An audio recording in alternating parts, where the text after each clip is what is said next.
दोस्तों, जीवन में किसी भी काम को लगातार करना या किसी राह पर सफलता मिलने तक बिना रुके चलते रहना इतना भी आसान नहीं होता है।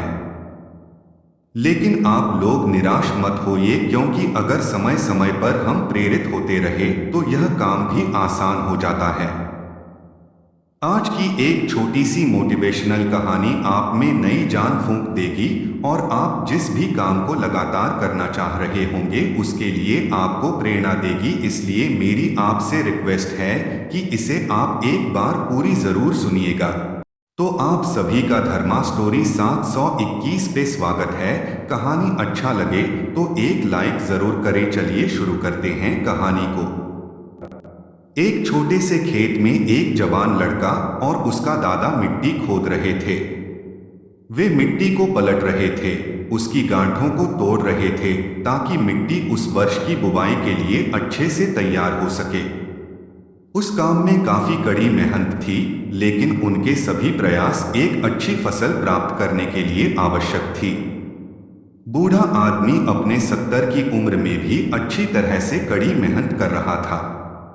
हाँ, थकान से वो काफी हद तक हाँफ रहा था। हर प्रहार के जोर से उसके माथे से पसीना टपकता था, लेकिन फिर भी वह शिकायत नहीं कर रहा था। उसका पोता जो महज 17 साल का था, तंदुरुस्त और ताकतवर, वह मिट्टी को पलटने और गांठों को तोड़ने में लगती मेहनत और ताकत के लिए कोसता।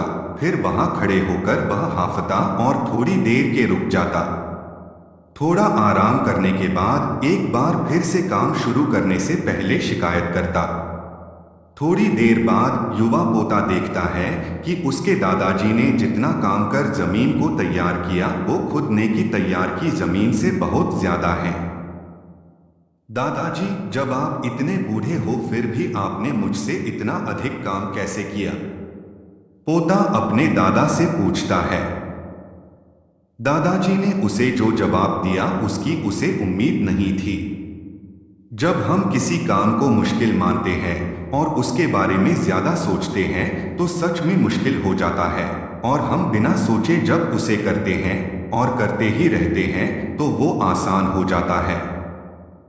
पोता थोड़ा अचंभित हो जाता है, इसलिए दादाजी अपनी बात जारी रखते हैं। जब हम अपना समय यह सोचने में बिताते हैं कि कोई काम कितना कठिन है और अभी कितना सारा बाकी है, तब हमारा मन बहाने बनाने लगता है। इन सभी चीजों के बारे में सोचना, अपने स्वयं के विचारों के बवंडर में फंसना ही उस काम को हमारे लिए बहुत ज्यादा कठिन बना देता है।